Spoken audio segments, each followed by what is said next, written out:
चला तर मस्त अशी रक्षाबंधन स्पेशल आपण स्वीट रेसिपी बनवूया। तोंडात विरघळणारी खुसखुशीत दाणेदार अशी बेसन बर्फी आपण बनवूया। तर तुम्ही पण अशा पद्धतीने घरच्या घरी मस्तपैकी अशी बेसन बर्फी बनवा आणि घरच्या आपल्या भावांना सगळ्यांना खुश करून टाका। हाय हॅलो मित्रांनो, स्वागत करते तुमचं माझ्या यूट्यूब चॅनलवर। चॅनलचं नाव आहे नीता घोंगडे ब्लॉग अँड रेसिपी। तर उद्या आहे रक्षाबंधन आणि बाजूला आवाज येत असतो तुम्हाला, बांधकाम चालू आहे तर त्याच्यामुळं खूप आवाज येतोय। तर त्याच्यामुळं काय होतं, थोडं डिस्टर्ब होते व्हिडिओ करताना। तर उद्या आहे रक्षाबंधन बघा, तर उद्या आहे रक्षाबंधन आणि रक्षाबंधन असल्यामुळे बाहेरून कशाला काही गोड आणायचं, तर मी आज घरच्या घरी अशी मस्तपैकी अशी स्वीट अशी रेसिपी बनवणार आहे। बेसन आणि रव्याची बर्फी बनवणार आहे। तर खूप छान अशी रेसिपी आहे। मुलं वगैरे शाळेत गेले आणि शाळेतून येईपर्यंत मी त्यांच्यासाठी सरप्राईज आहे त्यांच्यासाठी। तर आता मी रेसिपी करते, तर व्हिडिओ शेवटपर्यंत बघा। आणि रक्षाबंधन स्पेशल तुम्ही ही रेसिपी बेसन आणि रव्याची करून बघा। तर चला व्हिडिओला लाईक शेअर आणि चॅनल नवे असाल तर सबस्क्राईब करा। चला आपण आपल्या रेसिपीला सुरुवात करूया। चला तर आपण आपल्या रेसिपीला सुरुवात करूया। तर मी इथे घेते ताजं दळून आणलेलं हरभरा डाळीचं पीठ आहे। हे काही जे मार्केटमध्ये मिळते ते नाही आहे, हे घरीच दळलेलं आहे। तर मी ह्या वाटीने दाबून 2 वाटे घेतलेले आहेत, बघू शकता घरचंच आहे हे पीठ। तर चला हे 2 वाटे घेतले आणि थोडंसं 3 चम्मच अंदाजे 3 ते 4 चम्मच याच्यामध्ये मी रवा घेतला। तर ऑप्शनल आहे, तुम्हाला जर नाही घेतला तरीही चालेल। तर नुसती बेसनची पण बनवू शकता। तर इथे मी 2 वाट्यासाठी अंदाजे 3 चमचे मी तूप वितळून घेतलेलं आहे। तर हे अंदाजे आपले 3 चम्मच खूप होईल, कारण आपल्याला नंतर पण तूप लागणार आहे। तर इथे मी 3 चमचे अंदाजे टाकले। आणि हे आहे दूध, तर इथे दूध पण मी 3 चमचे टाकणार आहे। तर दूध काय केलं, गरम केलं आणि फ्रीजमध्ये थंड होण्यासाठी ठेवून दिलं। आणि थंड तूप आहे हे, निवळ कच्चं दूध नाही आहे, गरम करून थंड केलेलं दूध आहे। तर हे अंदाजे 3 चमचे याच्यामध्ये टाकायचं। आणि आता हे सगळं तूप आणि दूध आणि बेसनला सगळीकडे लागलं पाहिजे असं छान असं 2 ते 3 मिनटं याला आपल्याला छान असं मळून घ्यायचं आहे। हे बघू शकता, एक ना एक अशी याच्यामध्ये गाठी अजिबात राहिलेली नाही पाहिजे, सगळं असं चोळून घ्यायचं। त्याने काय होतं, गाठ्या वगैरे जे असतात ना तर ते निघून जातात, तर गाठ्या वगैरे होत नाहीत। तर अशा पद्धतीने मी एका हातात, आता माझ्या मोबाईल आहे त्याच्यामुळे एका हाताने मी जेवढं होईल तेवढं याला मळून घेते। आणि आता ठेवला मी आता मोबाईल समोर, कारण याला दोन्ही हाताने मळून घेणार आहे। तर कसं गाठी राहतात ना, तर त्याच्यामुळं असं जेवढं होईल तेवढं आपल्याला याला मोकळं असं दाणेदार करायचं आहे पीठ। तर याला पुन्हा एकदा मी 1 ते 2 मिनटं याला छान दोन्ही हाताने असं चोळून घेते। तर बघू शकता, हे बघू शकता किती असं दाणेदार झाले। तर समोर खिडकीचा उजेड पडतो त्याच्यामुळे तुम्हाला दिसत नसेल, तर हे बघा फक्त मी हाताने केलेलं आहे, तर किती छान असं दाणेदार झाले। पण इथंच नाही, आपल्याला स्टॉप करायचं आहे। याच्यानंतर काय करायचं, 10 मिनटं झाकून ठेवायचं। आणि बघू शकता 10 मिनटानंतर आपल्याला काय करायचं आहे, पुन्हा हे जे आपण बेसन तूप आणि दूध घालून केलेलं होतं पीठ, तर ते पुन्हा आपल्याला एकदा मिक्सरमधून चालू बंद करून याला 2 ते 3 वेळेस मिक्सरला फिरून घ्यायचं। तर हे बघू शकता 2 ते 3 वेळेस याला मी मिक्सरमधून।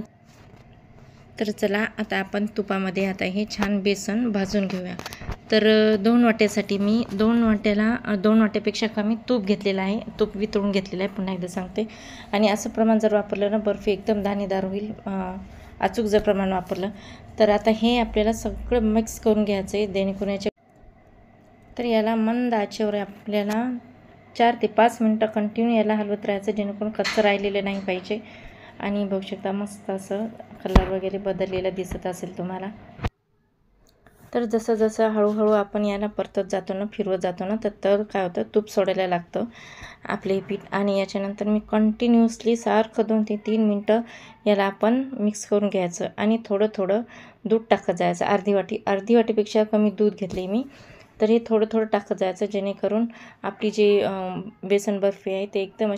आणि बघू शकता कसं असं मस्त थोडं थोडं जसं दूध टाकलं ना तसं तसं ते फुलत गेलं।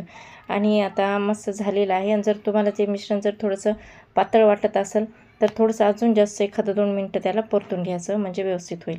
आणि याच्यानंतर आता आपण करून घेऊया पाकची तयारी। तर इथे मी 1 वाटीभर साखर घेतली आणि साखर भिजेल इतकंच पाणी घ्यायचं। आणि आपल्याला जास्त घट्ट दाटसर असा पाक करायचा नाही, एक तारी पाक करायचा, जेणेकरून फक्त असा जे असं बोटाला घेतो ना फक्त एक तार झाला पाहिजे एवढीच चाचणी करायची, जास्त घट्ट नाही, जास्त कडक चाचणी करायची नाही.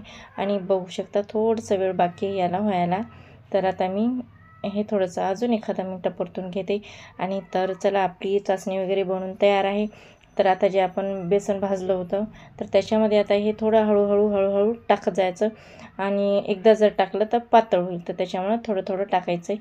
आणि तर ही रेसिपी बेसन बर्फी या रक्षाबंधनला तुम्ही नक्की करून बघा. तुमचे भाऊ, आई, बाबा सगळे खुश होणार. आणि नवीन बिगिनरसाठी, नवीन शिकणाऱ्यासाठी पण खूप साधी रेसिपी आहे.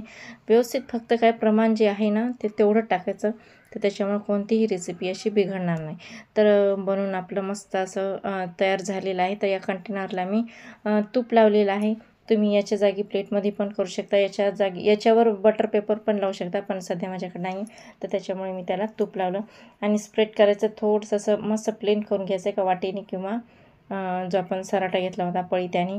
आणि याच्यानंतर याच्यामध्ये काय करायचं, आवडीनुसार तुमच्या जे तुम्हाला आवडतील ते ड्रायफ्रूट याच्यावर टाकून घ्यायचे. मी इथे पिस्ता घेतला, पिस्ता असा बारीक बारीक कट करून घेतला आणि त्याच्यावर टाकला, जेणेकरून आपला जे आहे ना बेसन बर्फी दिसायला खूप छान लागते. तर आता याला मी फ्रीजमध्ये ठेवणार आहे 1 ते 2 तास. आणि मुलं पण आलीत आणि मुलांना खूप घाई होते, कधी कधी थंड होते, कधी कधी खावं. तर त्याच्यामुळे मग मी काय केलं, थोडंसं लवकर म्हणजे तरी मी फक्त अर्धा तास ठेवला होता. आता नंतरची मी पुन्हा एक रेसिपी टाकणार आहे याची. आता हे मुलांना खूप घाई होते, तर त्याच्यामुळं ट्युशनला जायचं आहे त्याच्यामुळं, तर त्यांना मी आता लगेच करून देते. तरी मी अर्धा तास ठेवला आहे. आणि तरी बघू शकता मस्त कढईच्या मोकळ्या केल्या आणि मी काढून घेतले का प्लेटमध्ये. आणि तुम्हाला जसा आवडेल त्या साईजमध्ये याचे कट करू शकता. तर इथे आता सगळे कट करून घेते मी बर्फी. आणि ती इतकी छान झाली आहे ना, खूप छान झाली. कलर पण बघू शकता इतका भारी झाला आहे ना. आणि बघू शकता एक एक वडी अशी इझिली निघत आहे. आणि बघू शकता मस्त अशी झालेली आहे. तर या रक्षाबंधनला तुम्ही नक्कीच करा बेसन बर्फी आणि आपल्या भावाला खाऊ घाला, मस्त भाऊ खुश होईल. तर चला आजची ही.